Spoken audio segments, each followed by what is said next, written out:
Alors que Dieu vous bénisse aujourd'hui et bienvenue à la Mission chrétienne française. C'est une joie pour moi de vous accueillir, de vous recevoir et mon désir est que vous soyez bénis à tout égard, que vous soyez porteurs de cette bénédiction. Le Seigneur vous a envoyé dans le monde afin que vous ameniez la bénédiction, que vous soyez lumière du monde. Et mon désir, c'est que vous alliez avec la force qui est en Jésus-Christ et que vous ayez la joie du Seigneur avec vous et vous verrez des choses extraordinaires qui vont arriver dans votre vie et qui vous donneront de voir votre entourage transformé. Et puis, si vous nous regardez sur les chaînes de télévision et que vous avez l'occasion un jour de venir dans notre belle ville de Marseille, sachez que l'Église, la Mission chrétienne est heureuse de vous accueillir. Vous sentirez l'amour de Dieu, la famille de Dieu, que ce soit ici ou dans tous les pays de langue hispanique. Sachez que nous faisons partie de la même famille et que nous avons le même Saint-Esprit. Maintenant, nous pouvons proclamer « À toi, notre Dieu, soit l'honneur, la force, la puissance et la gloire, d'âge en âge et d'éternité en éternité, au siècle des siècles. Amen. À toi, notre Dieu, soit l'honneur, la force, la puissance et la gloire, d'âge en âge et d'éternité en éternité, au siècle des siècles. Amen. Saint, Saint, Saint est l'Éternel des armées. Toute la terre est remplie de sa gloire. Saint, Saint, Saint est l'Éternel des armées. Toute la terre est remplie de sa gloire. Saint, Saint, Saint est l'Éternel des armées. Toute la terre est remplie de sa gloire. Amen. Alléluia. Il y a un personnage tout à fait fascinant dans la parole de Dieu, c'est David. David, vous savez que la plupart des psaumes ont été écrits par David. David était un homme de prière, un homme de louange, d'adoration. Il est dit au psaume 34, verset 2, « Je bénirai l'Éternel en tout temps, sa louange sera toujours dans ma bouche. » Des prières étaient dans sa bouche continuellement, en tout temps. David, était un homme formidable parce qu'il a vécu des moments à la fois difficiles et des moments merveilleux. Il a vécu des oppositions, des tragédies. Il a subi, la persécution. Il a aussi eu du bon temps, comme il a eu du mauvais temps, comme il a eu des temps difficiles. Et gloire à Dieu parce qu'il a saisi qu'en tout temps, il fallait qu'il loue le Seigneur et il le louait continuellement. C'est là un exemple qui nous est donné et c'est un exemple formidable de regarder à ce que David proclamait « Je bénirai l'Éternel en tout temps ». Dites-le, « Je bénirai l'Éternel en tout temps ». Alléluia. Je vais vous parler aujourd'hui de tenir ferme. Tenir ferme. Tenir ferme contre les ruses du diable. Tenir ferme face aux oppositions, aux difficultés. Comme David, il a vécu des oppositions, il a vécu des difficultés, des tragédies. Mais à chaque fois, sa bouche était remplie des louanges de Dieu. C'est là quelque chose qui est formidable, un secret que Dieu nous donne de tenir ferme pour vivre une vie ointe, pour vivre une vie d'opportunité, de bénédiction, pour voir les promesses de Dieu s'accomplir dans ta vie, pour servir le Seigneur et obtenir les grâces de Dieu, pour avoir cette bénédiction de Dieu, tiens ferme. Il faut tenir ferme contre les ruses du diable et jusqu'au bout, nous dit le livre des Éphésiens. La personne à qui Dieu donne une opportunité est simplement une personne qui a su tenir ferme. Je me souviens, lorsque j'étais à l'église et tout jeune chrétien, et un jour, il m'a été donné cette grâce de pouvoir parler de la parole de Dieu. Alors, je faisais partie de ces cours bibliques et on m'avait demandé d'apporter un court message. J'avais des feuilles de partout. Et puis, j'étais là, tremblant, et certainement dans mon visage, on devait voir cette mine apeurée, on devait voir mes tremblements. Je cherchais mes mots, je cherchais mes notes, et j'avais l'impression que je n'y arriverais jamais. Et il a fallu tenir ferme. Il a fallu tenir ferme et pour arriver eh bien, aujourd'hui à être un serviteur de Dieu. Il a fallu tenir ferme, aller eh bien, contre toutes les difficultés, contre toutes les ruses, contre tous les pièges qui m'auraient éloigné eh bien, du plan de Dieu. Et je crois que chaque jour, eh bien, vous aussi, vous avez ces opportunités que Dieu vous accorde. Il faut tenir ferme, aller jusqu'au bout, être fidèle jusqu'au bout. Je me souviens eh bien, aussi ces années où je travaillais, où j'avais des responsabilités, puisque j'étais responsable d'un restaurant et en même temps je devais m'occuper eh bien, de l'église, la mission chrétienne, Marseille, puis aller à Nice. Et c'était compliqué, c'était difficile. Il fallait eh bien, jongler, ne pas avoir peur des horaires de travail, des fois 15 heures, 16 heures. Et puis il fallait être renouvelé sans cesse par la parole de Dieu. Mais il a fallu tenir ferme.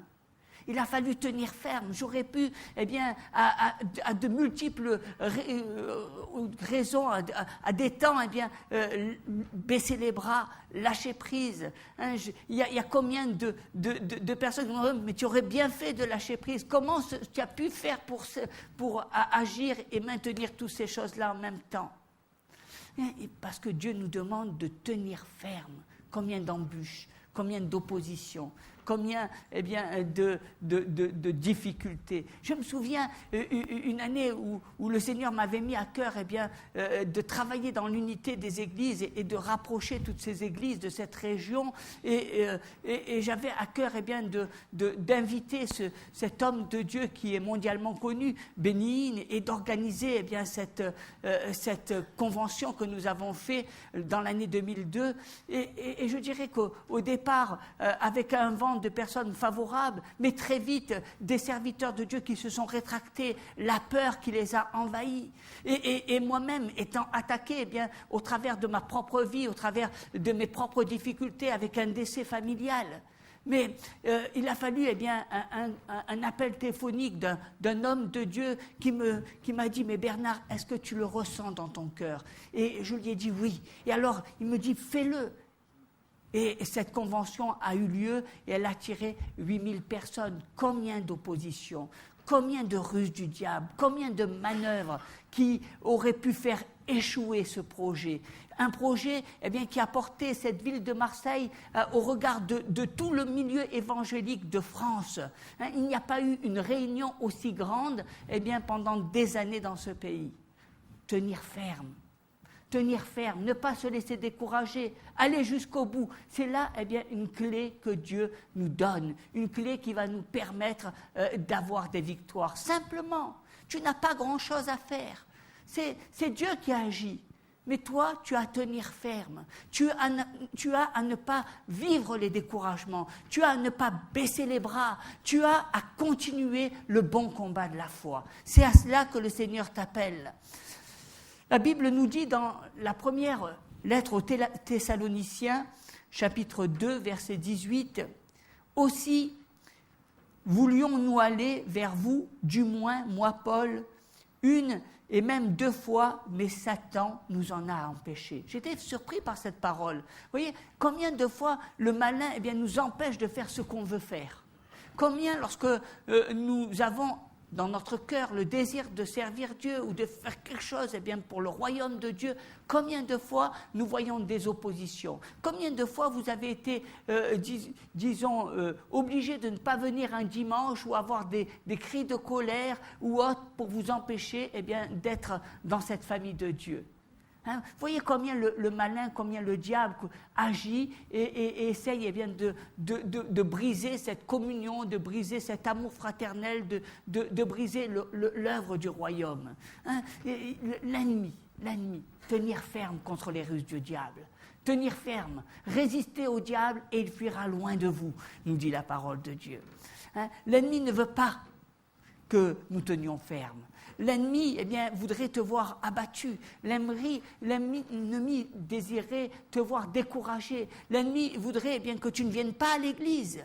L'ennemi, il essaye de te déconnecter du monde de la foi. C'est à cela que l'ennemi eh bien, se réjouit.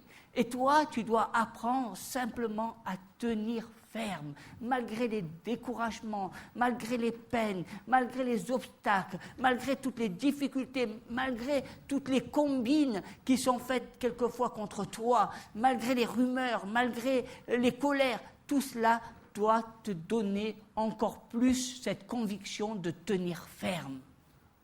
Tenir ferme, aller jusqu'au bout. C'est là où la gloire de Dieu va se manifester. Lorsque tu tiens ferme, lorsque tu connais tes positions, lorsque tu dis, je tiens ferme, on ne me délogera pas, je suis fort dans le nom de Jésus. Je suis fort, car je sais qui je sers. La grâce, et combien le malin va essayer de nous attaquer, combien les ruses du diable sont là pour nous amener à tomber, à chuter. Nous allons voir quelques exemples qui nous amènent à voir de quelle manière l'œuvre du malin agit.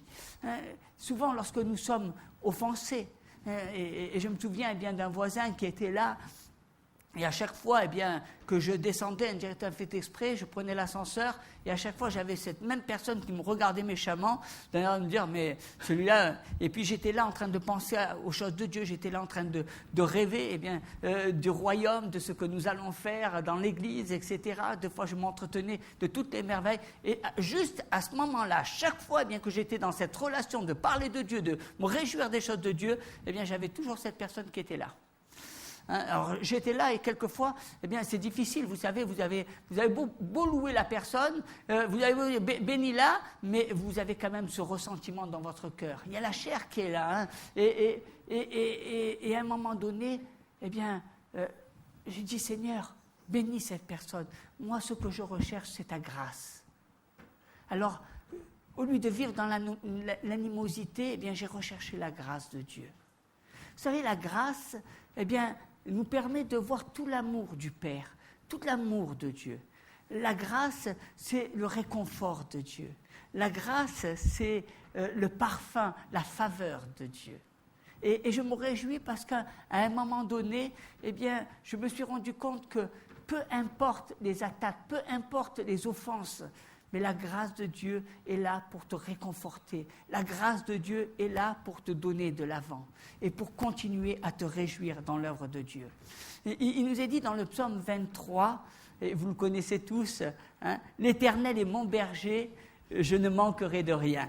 Il me fait reposer dans de verts pâturages, il me dirige près des eaux paisibles, il restaure mon âme.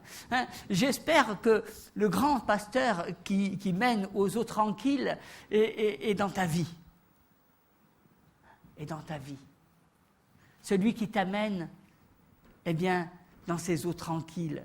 Peut-être que tu cherches ailleurs des meilleures opportunités. Et quelque part, ailleurs, ça semble toujours meilleur. Vous savez, on est toujours comme ça. On cherche ailleurs, la bénédiction ailleurs, les meilleures opportunités ailleurs. On a souvent l'impression que la bénédiction dépend des hommes et on est là en train de regarder toujours ailleurs. Vous n'avez pas remarqué, c'est toujours mieux ailleurs. Quand vous avez des enfants, ils vous diront toujours que ailleurs c'est mieux.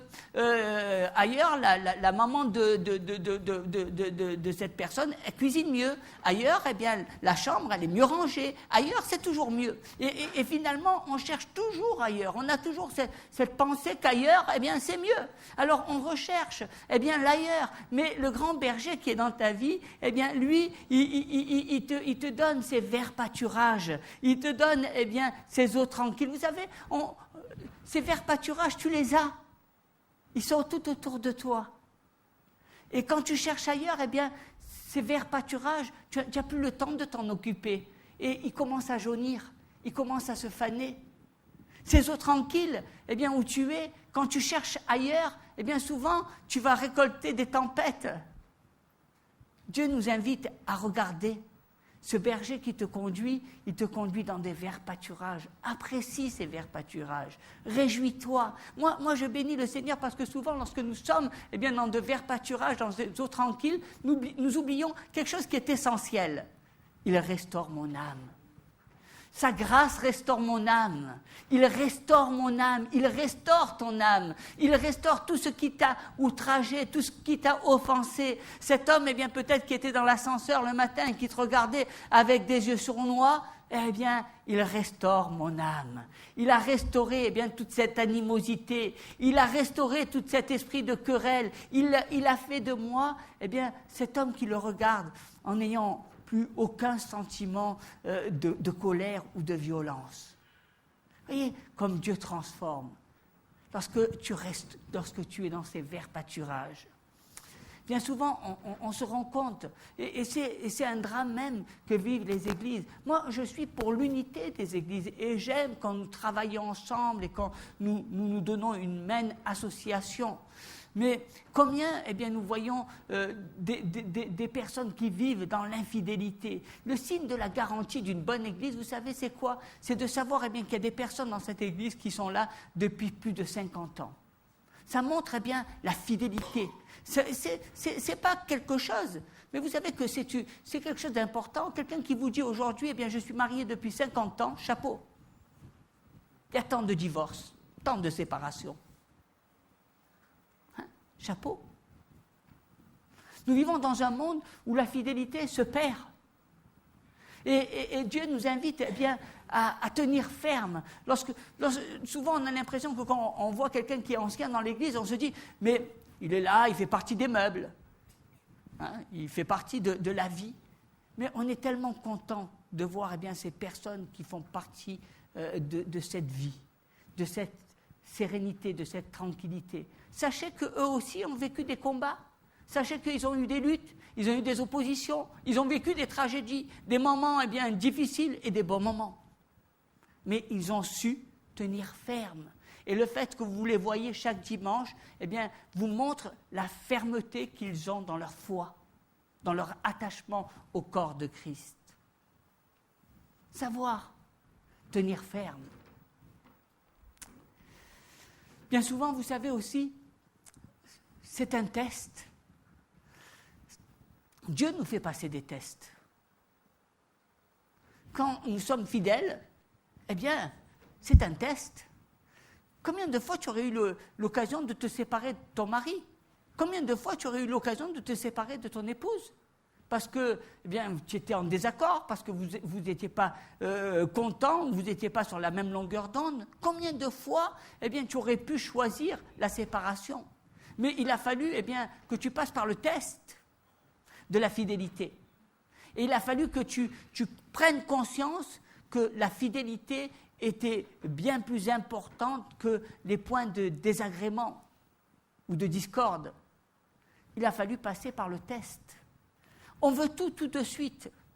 Mais vous savez, on a des tests à passer. Lorsqu'on prend la voiture, je ne sais pas bien, peut-être qu'il y aura beaucoup d'embouteillages, peut-être que j'arriverai en retard, mais c'est un test.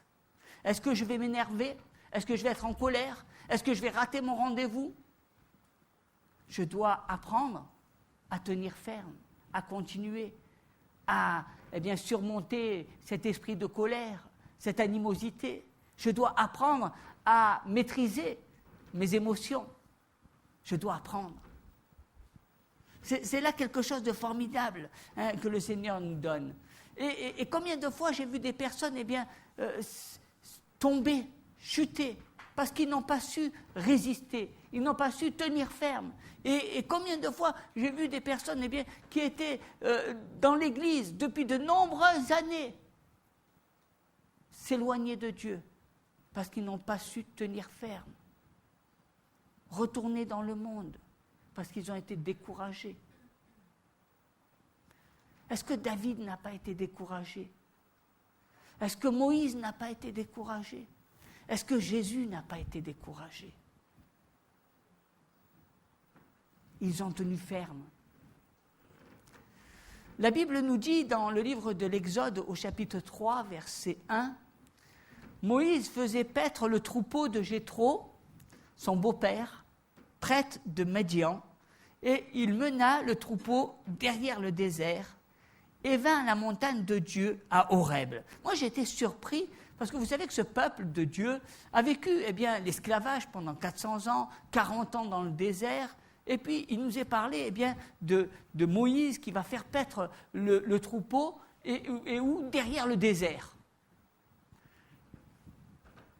On ne se cache pas la face. En France, c'est souvent le désert. Nous sommes souvent dans ce désert au niveau de la foi, au niveau de la spiritualité. Hein, on vit ce désert, cette sécheresse. Les cœurs sont secs, peu d'enthousiasme, beaucoup de découragement, des personnes qui sont là tiraillées. Mais vous avez remarqué ce que la parole de Dieu nous dit. Il nous dit que dans ce désert, eh bien, Moïse a été voir Dieu à la montagne d'Horeb. C'est dans ce désert que Moïse a rencontré Dieu.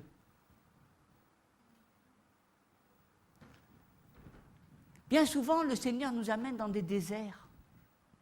Bien souvent, nous sommes confrontés à nos problèmes, à nos difficultés, à nos découragements, à tout ce qui nous amène à nous éloigner des choses de Dieu, à penser à soi.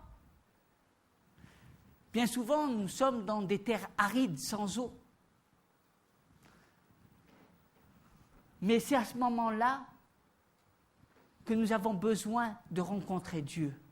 C'est à ce moment-là que nous avons besoin de nous approcher de Dieu. C'est à ce moment-là que nous avons besoin d'entendre la parole de Dieu, parce que c'est à ce moment-là que la parole de Dieu nous permet de tenir ferme.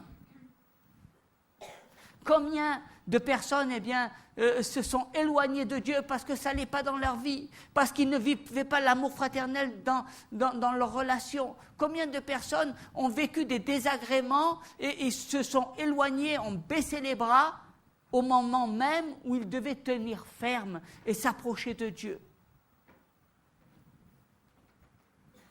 Je vois souvent des personnes qui me disent « mais je suis découragé, ça ne va pas en ce moment dans ma tête. Alors, je ne viens pas à l'église. » Alors, je leur dis « mais non, tu vis un désert. C'est au moment où ça ne va pas qu'il faut que tu viennes. Parce que c'est là où tu vas entendre la parole et c'est là où tu vas sortir. » J'ai une personne qui est dans l'église et pendant tout un temps, on ne la voyait plus. Et c'était terrible, sa maman est une chrétienne, elle prie, c'est un garçon qui venait, il s'est éloigné de Dieu, il a eu un tas de problèmes. Sa vie est devenue un cauchemar. Il a perdu son appartement, il était vraiment plus d'amis, plus d'argent, plus de maison, une fois à droite, une fois à gauche. Et à un moment donné, il est venu me voir et je lui ai dit « mais il faut que tu reviennes à l'église. Il faut que tu t'accroches à la parole, parce que c'est elle qui va te permettre de sortir. » Et aujourd'hui, ce garçon, il vient régulièrement, il a son travail, il a un appartement, le Seigneur a mis sa main et tout a été transformé. Vous voyez, Dieu est fidèle. Dieu nous tend toujours la main. Mais il faut savoir que nous avons besoin, nous aussi, de nous accrocher. Nous aussi, nous avons besoin de toucher le bord de son vêtement. C'est à cela que le Seigneur nous appelle. Bien souvent, nous vivons ces désagréments, ce désert dans le pays de France.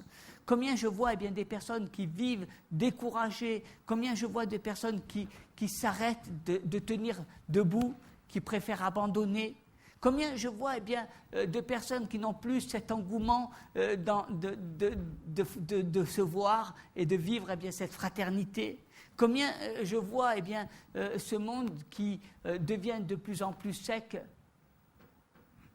Et c'est à ce moment-là qu'ils ont vu Dieu, que Moïse a vu Dieu. Et je crois que nous avons besoin de prier et de dire peuple de Dieu, il faut tenir ferme. Il faut tenir ferme, c'est pas ta situation spirituelle, c'est peut-être des autorités qui sont sur cette nation qui te font vivre des découragements. C'est sûr que si tu étais chrétien, peut-être aux États-Unis, tu ne vivrais pas la même vie chrétienne, tu n'aurais pas la même foi. C'est sûr que si tu étais dans d'autres pays, tu vivrais d'une autre manière. Mais il n'en demeure pas moins qu'il n'y a qu'une seule manière d'avoir la victoire, c'est de tenir ferme contre les ruses du diable. Tiens ferme. Moi j'aime cette parole, tenir ferme. Bien souvent, et la Bible nous dit dans l'Évangile, selon saint Matthieu, au chapitre 27, verset 40, « Toi qui détruis le temple et qui le rebâtis en 3 jours, sauve-toi toi-même, si tu es le Fils de Dieu, descends de la croix. » Vous savez, Jésus est passé à un moment donné par la crucifixion, et puis qu'est-ce qu'on y a, alors qu'il n'avait rien fait, et on l'a humilié, et à ce moment-là, qu'est-ce qu'il a fait? Eh bien, il est resté silencieux. Il n'a pas répondu aux injures. Il avait de la peine, certainement. Il a fait que du bien. Il a guéri les malades. Il a apporté la parole de vie. Et qu'est-ce qu'on a fait? On y a craché dessus.